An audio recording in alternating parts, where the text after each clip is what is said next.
Me nüüd läheme natukene edasi Eestist kaugemale. Vaatame nüüd nendele samadele teemadele otsa, mida Airi Mikli juba puudutas, eetikat. Ehk et meil ei pea olema ju tingimata väga tugev regulatsioon. Hästi palju sõltub sellest, milline on hea valitsemine, suhtumised, hoiakud. Ja täna on meil külas Alina Tatarenko. Tema esindab meil Euroopa Nõukogu ja ta on Euroopa Nõukogu hea valitsemise tava ekspertiisi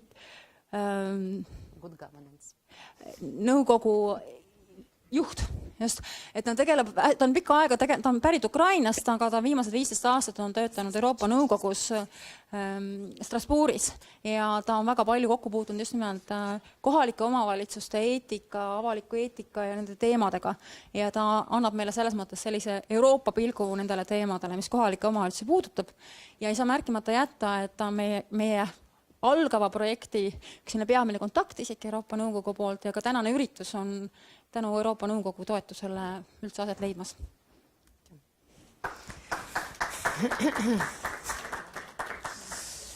Tere, hello. Sorry, I do not speak any Estonian and I hope you understand English. We will have the slides in Estonian, but I will speak in English. Jah, ma jätsin sellega ütlemata, et meil on tõepoolest see, et meil tõlget ei ole, aga slaidid on tõlgitud. Nii et üritage segada oma kõrva inglise keele ja lugeda eesti keeles kõrvale, et kui need kommentaarid tekib, siis me saame vajadusel täpsustada. So thank you very much for inviting me. My name is Alina Tatarenko. I'm the head of the Center of Expertise for Good Governance at the Council of Europe. I hope you are familiar with the Council of Europe. Very often we get confused with the European Union. It's not the same thing. It's two different institutions, but Estonia is a member of both organizations, of course. I am very happy. I was very interested in following the discussions today because they are all extremely relevant to our work. And I'm very happy that we start a new project today with the Transparency International Estonia and also in cooperation with the Ministry of Justice. I will maybe give you a larger context about what does Council of Europe do in this area and how is it relevant to the discussions today. Well, first of all, just to introduce our Center of Expertise, we work in two main directions. On one hand, we work directly with the governments of our member states, and if anybody knows, we have 47 member states in the Council of Europe, and we provide advice, legal and policy advice on the design and implementation of reforms, public administration reforms, local government reforms, decentralization, fiscal decentralization reforms. We, for example, recently, just now, we have sent a policy advice most recently to Croatian government, and it was about the new legislation on the conflict of interest. So just so you understand, in June I'm going to Slovakia, where we organize a peer review on the change of improvement of the system of internal audit. So this kind of issues, public ethics, conflict of interest, internal audit, supervision of local authorities, they are very much relevant now everywhere. And what you were talking about today, in many countries they are talking about it right now. And many countries are now revising and improving their legislation on anti-corruption, on public ethics and internal audit. On the other hand, we work directly with the local authorities and with the associations of local authorities, and we do practical, technical work with them on capacity building. In this sense, we have currently by now about 20 toolkits, which are very practical methodologies about how to concretely improve things like intermunicipal cooperation, public ethics, the human resource management, for example, at local level, local finance. Those are step-by-step, let's say, mechanisms which help making concrete improvements. In this sense, we actually also cooperate quite closely with the Congress of Local Authorities. I'm very glad to see that we have a representative, 2 representatives from the Council of Europe Congress of Local Authorities. Now, just if you very simplified kind of triangle if you imagine that this is a member state of the Council of Europe and this is the government and the local government and the citizens.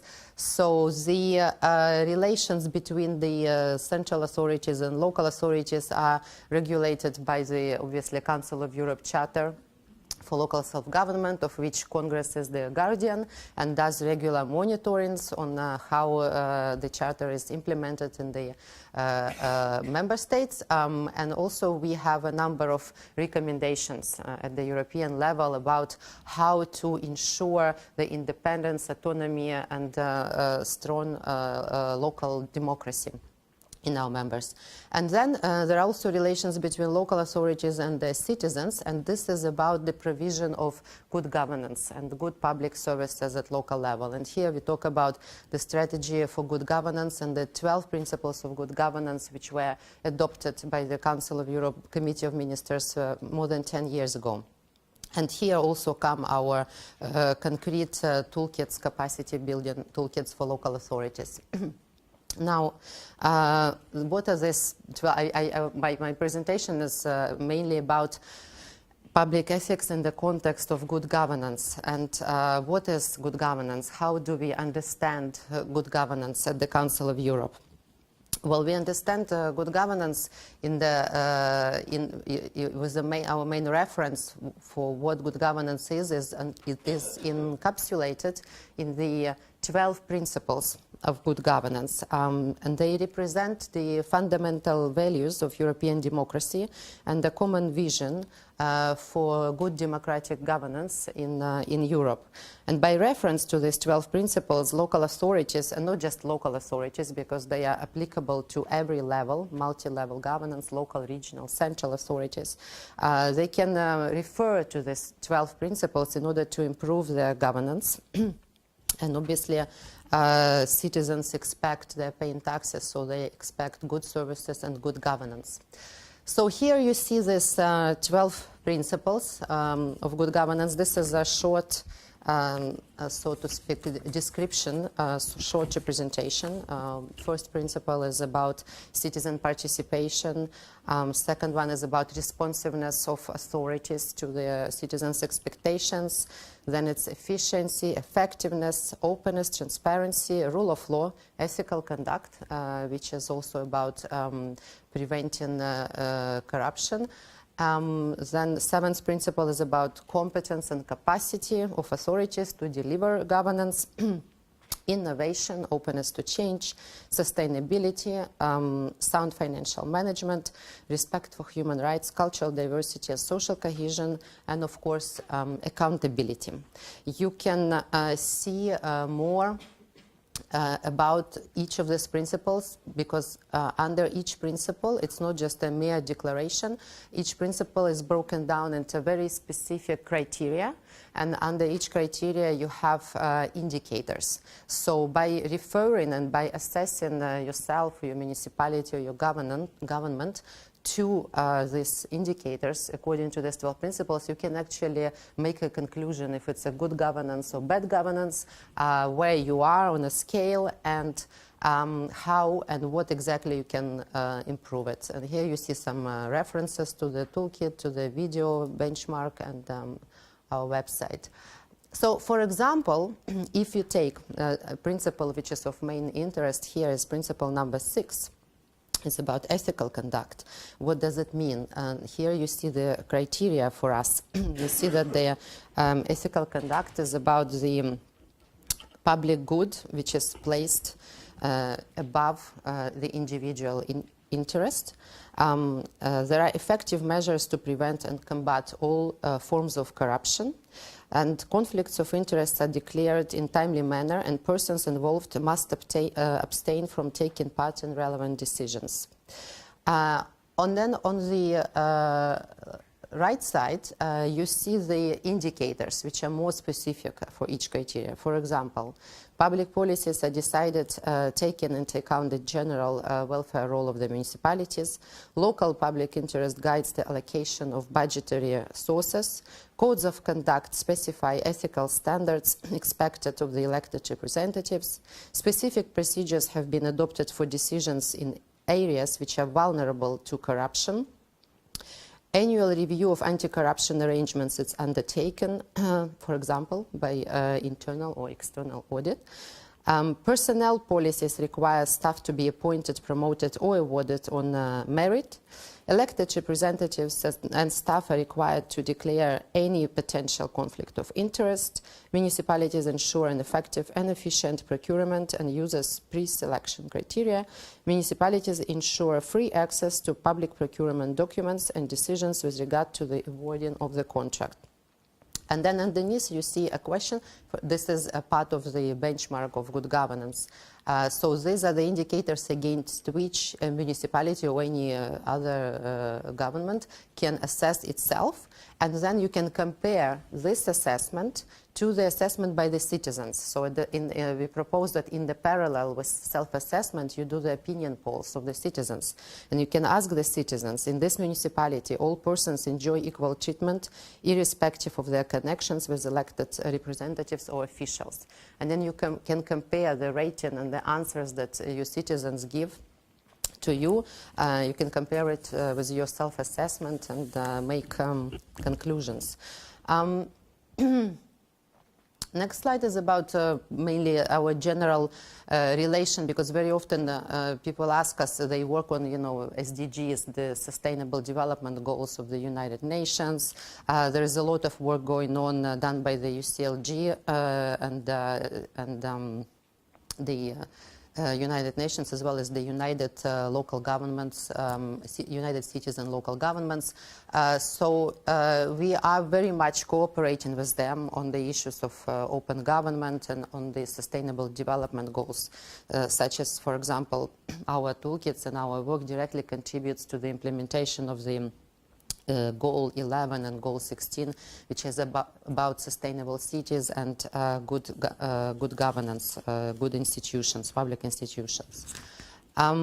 These are just examples of some. This is our poster, which you can, by the way, download, print out from our website and put it in your office. It's very nice. We've been implementing the ELOGE. ELOGE is the European Label of Governance Excellence. And for example, municipalities which have done the assessment and can demonstrate that they respect the 12 principles of good governance, they are eligible for this European label of good governance.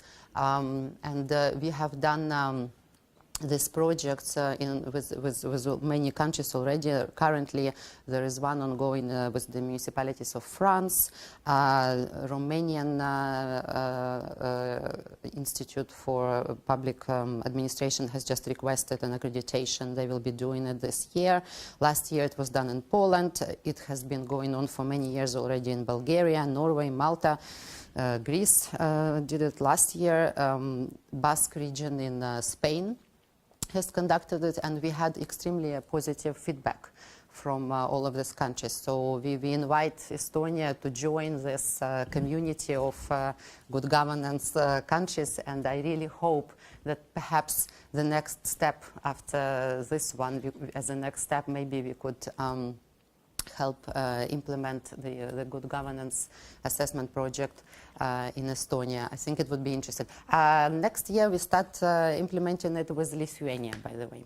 So I think you should join the regional maybe label or something.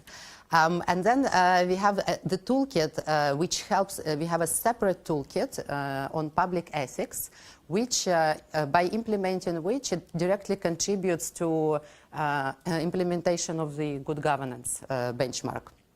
So this benchmark was implemented actually many years ago with Transparency International. We have translated into Estonian and implemented with several municipalities, run like a pilot project on benchmarking public ethics in Estonia. And I really hope that we can redo it again, and maybe for a larger amount of municipalities, especially now after the reform of amalgamation. It would be interesting to do it for the amalgamated municipalities. We have done it in Greece and Spain and preparing new projects in other countries. So in terms of, in the area of, okay, you can go straight ahead or you can wait till the end. No, Let's just wondering, sure. like, which you prefer, like, would you prefer the questions now or perhaps you later? You can, yeah, sure. Okay. Okay, sorry, it's just that I was wondering, could you bring us any examples of like countries that are really transparent? So I think it's just sometimes it's so much easier to connect like different politicians or young people to like show them that this is the European country we want to strive for. They are doing this, this, and that. You know, like quickly from the top of your head, like perhaps could you like bring an example of like a really transparent country? Like, is it Denmark or? Well, we do not, the Council of Europe, we do not do this. We do not rank the countries. You have reports. We have GRECO, which is a group of states against corruption. It's a group within the Council of Europe, and they do regular monitorings and reports about anti-corruption legislation. But they do not address local government level. They address judges, prosecutors, parliaments. And you can read their reports, and you can basically say, there is obviously, I mean, we don't do the rating, there is the Transparency International Index. The thing is about this index that it represents perception of corruption, which is not quite the same as real situation. So this is how people perceive. At the same time, it's a very important index because it shows the level of trust. And of course, we see that according to the index in Estonia, Estonia is doing well compared to many countries. Congratulations. And that's why it's very challenging for us to talk about public ethics and corruption in Estonia, because you have, compared to many other countries, good situation and very high standards. However, you will see later from also my presentation that we are talking about putting in place rules and regulations which help prevent the situations from happening, and also, as many speakers before me pointed out, help raise awareness and help understand how public ethics contributes to better governance and better trust in authorities. And here you see the list. It's a non-exhaustive, it's just some of the main instruments that Council of Europe is proposing to its member states in the area of public ethics. For example, as I mentioned, the famous Valencia Declaration, which established the 12 principles of good governance. There is a recommendation on the judges' independence, efficiency, and responsibilities. There is a recommendation of the Council of Europe on the codes of conduct for public officials. There is a parliamentary assembly. Parliamentary assembly is where all the members of the national parliaments come together at the Council of Europe. Parliamentary assembly recommendation on promoting integrity in governance to tackle political corruption. There is a European Code of Conduct which was developed by the Congress, and I hope that we will hear more about, I will not talk about Congress work because we have Congress representatives here, and this will be the next presentation. I will be talking a little bit more in detail about the public ethics benchmarking tool, part of which begins being implemented in Estonia today. We have currently, we have a committee. We work very closely with the Intergovernmental Committee. It's called European Committee on Democracy and Governance, CDDG, where Estonia is also represented. And this committee is now looking and preparing the draft guidelines on public ethics, which are very broad, very general guidelines which give an idea and definitions of what public ethics for all public authorities at every level should be.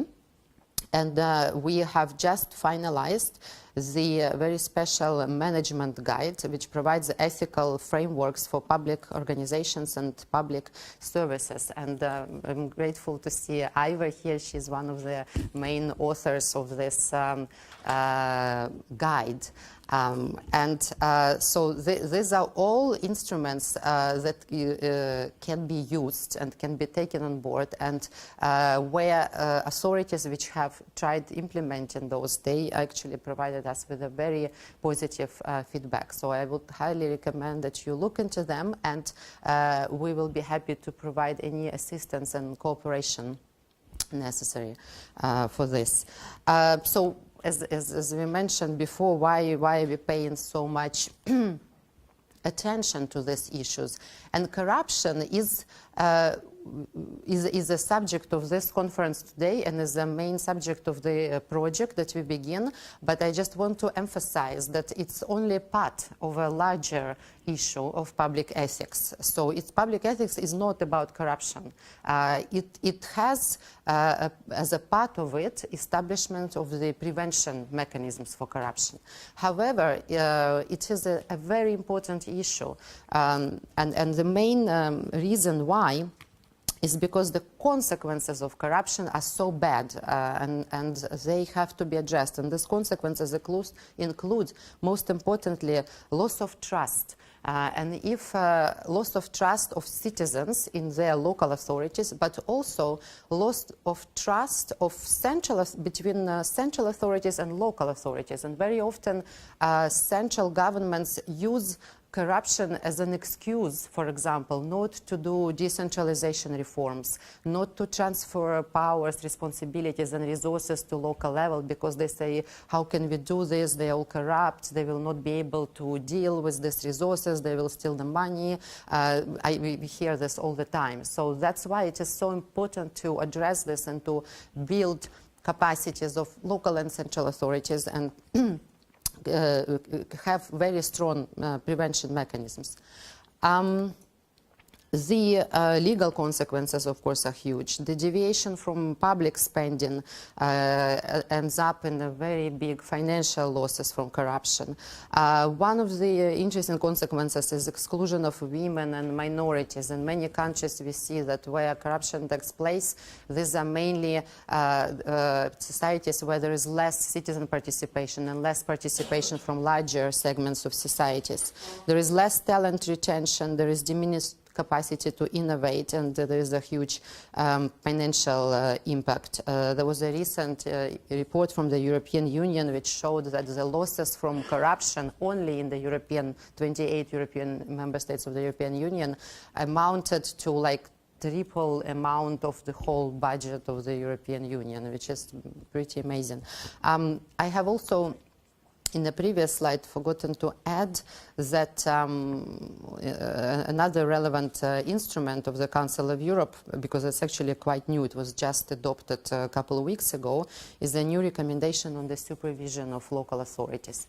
And this recommendation is mentioning very strongly the need and the importance of internal external auditing for strengthening of the ethical conduct, and as a result also something which helps with the and makes it easier, the mechanisms of cooperation, which should be rather cooperation rather than supervision, let's say, of local level.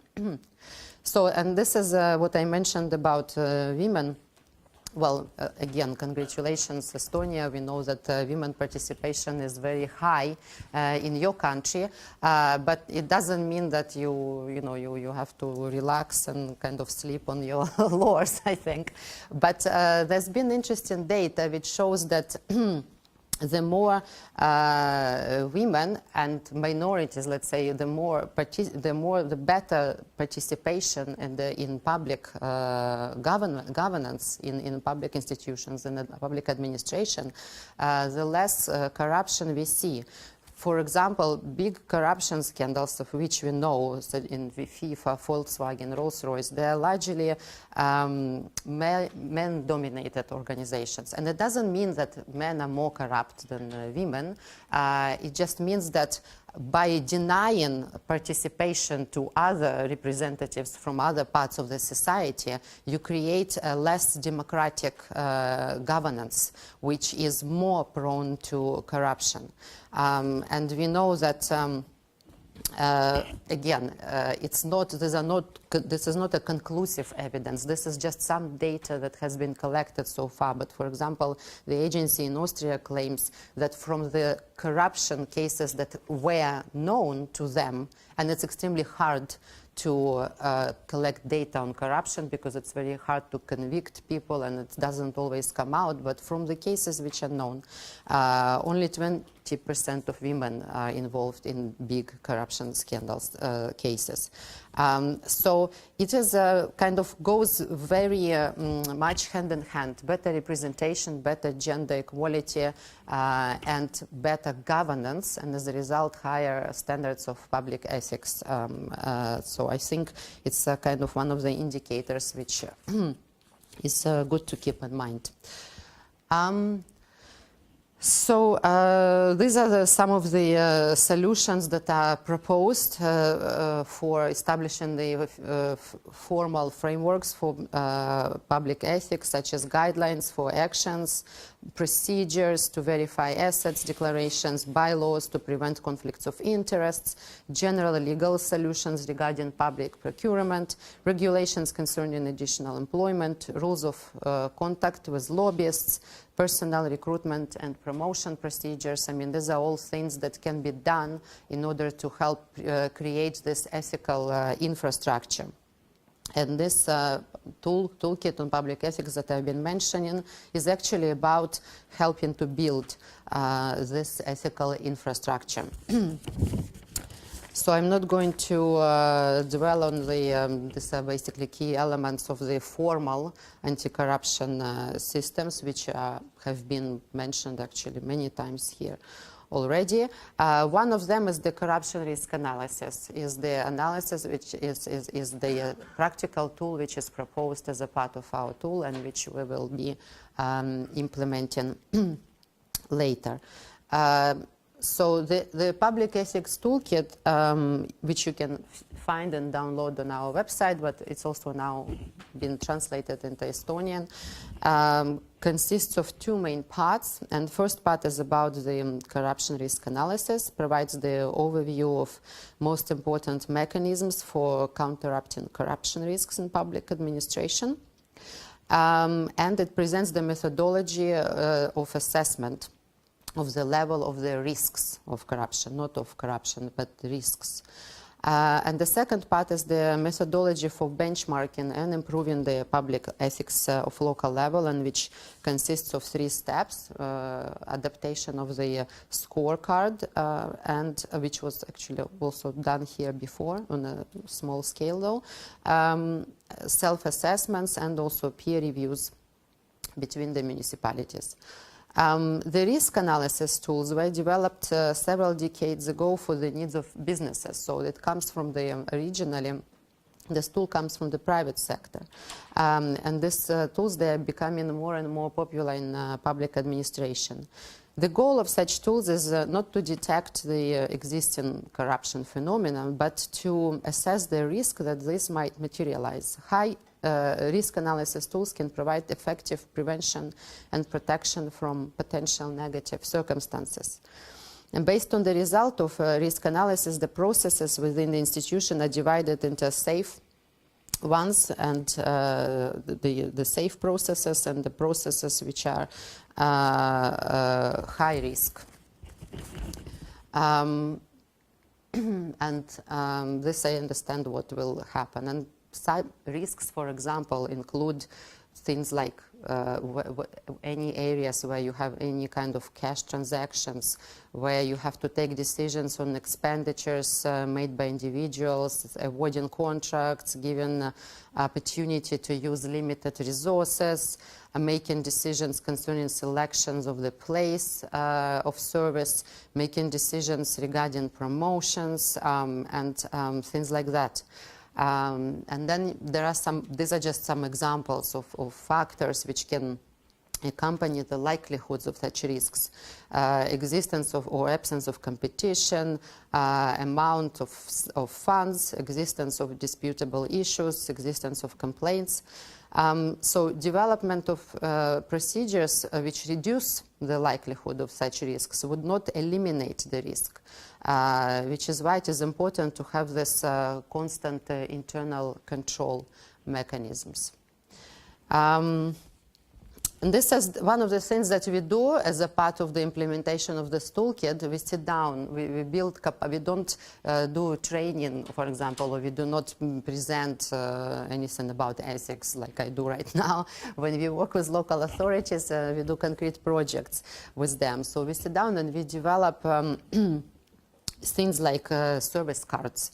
And the local authorities, for example, they invited to design a card which helps which provides all of this information and helps prevent corruption and enable the citizens to get acquainted with the procedure, to gather all the necessary documents and to monitor the functioning of operations. And it seems to be like a very simple thing, but it's amazing how many people never thought of this simple kind of steps and simple procedures. And initially we always see a lot of skepticism and what is this and how is this going to work. But when we actually sit down with the municipalities and they start working on this practically, they discover all of the practical value of such cards. Then the next step usually in the process is to discuss the factors which reduce or increase the likelihood of a corruption event. Again, another thing is very important to explain that we are not trying to, doesn't mean that the municipality is corrupt or this is the corruption area. Just to point out that these are the areas that potentially have the risk of corruption. Yeah, so just as a quick remark, I mean, just as I'm understanding that the corruption is like 3 times larger than the whole budget of the EU in the EU, and there's like every single problem with like every single part of the process in our governance regarding to corruption. So doesn't it just like, you know, as a devil's advocate, you know, doesn't it seem more like I don't know, doesn't it seem easier to make like corruption part of like our lives rather than to like get rid of corruption? If it's like larger and every step of the way is so much more difficult. Well, we are not, another important thing is that we are not judges and not prosecutors. We do not fight corruption, we do not put the pretend on that. But we do help prevent it by introducing this kind of small steps and mechanisms which actually work. Because when afterwards the assessments are made, they show, and actually here there is a correlation with the index, for example, of Transparency International, that in countries where you have clear rules, procedures and regulations, there is a better perception, let's say, and there is a less cases which are taken. So these things, they actually work. But it doesn't mean that we are not saying that we are going to eradicate it once and forever. It's as long as there is like eradicating crime, as long as there are human beings, there will always be something, you know, going wrong. But at the same time, we can do our best in order to improve the public ethics and improve governance. So yeah, this is about the factors that the local authorities are invited to reflect upon, and these ones, like clearly defined powers, transparent objective compensation of employees, clear vision of powers, the activities performed, the transparent rules of conduct, they do not exist everywhere. It's actually crazy. If you have them, you might take it for granted, but there are so many countries, including within the European Union, where there are no codes of conduct, where rules and procedures are not transparent, when they're not on the website, when there is no clear hiring, firing, promotion procedures. And it's really a huge field of work which means that this kind of work, it will probably never stop. And once you have established something, then there is always a way of improving it. And The next step, for example, if you work with local authorities, they are also invited to create this sample, this risk assessment cards. And this is a sample, this is an example, where you can fill out what is the process, what is the corruption risk, what is the outcome of assessment, what are the effects of materialization of the risk, what are the factors that reduce the risk, that increase the risk, and what is the way of monitoring. And by filling those cards out and by reflecting on the process, actually it helps enormously the local authorities to have this clearly established rules and as a result create the prevention mechanisms. Also they are shared with the citizens, which also demonstrates that local authorities are doing something in this area, and it improves the relations with the citizens. We have done it last year with Greece, and initially the Greek mayors were like, what do you mean we don't have corruption again as everybody else? Of course. And we were explaining that no, it's not about that, it's about identifying. And they're like, what, we don't have enough services, there's nothing like that. But then once you start thinking about it and you ask yourself, okay, do you give licenses to the restaurants to put the tables outside on the streets? You know, everybody's drinking coffee on the streets outside in Greece. If you go there, it's like, but who gives license to the restaurant or to the bar to put the tables outside? Is the municipality. If you have to, if somebody dies and you have to bury somebody, who gives you the permission, who regulates the rules for the local cemetery? Is the local authorities.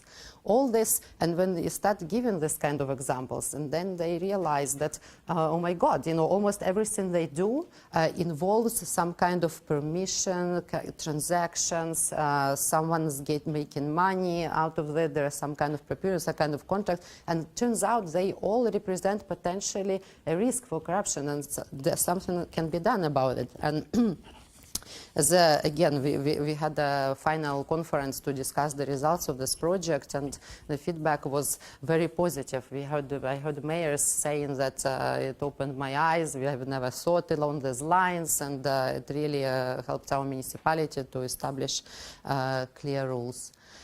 So, yeah, I will have to hurry up, so I will not go in too much into detail.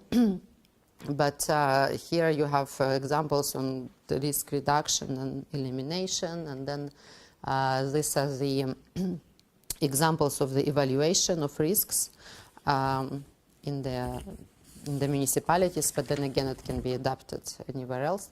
And then going back to our toolkit, to the second part of the toolkit, the benchmark was actually designed to implement the Congress recommendation on public ethics.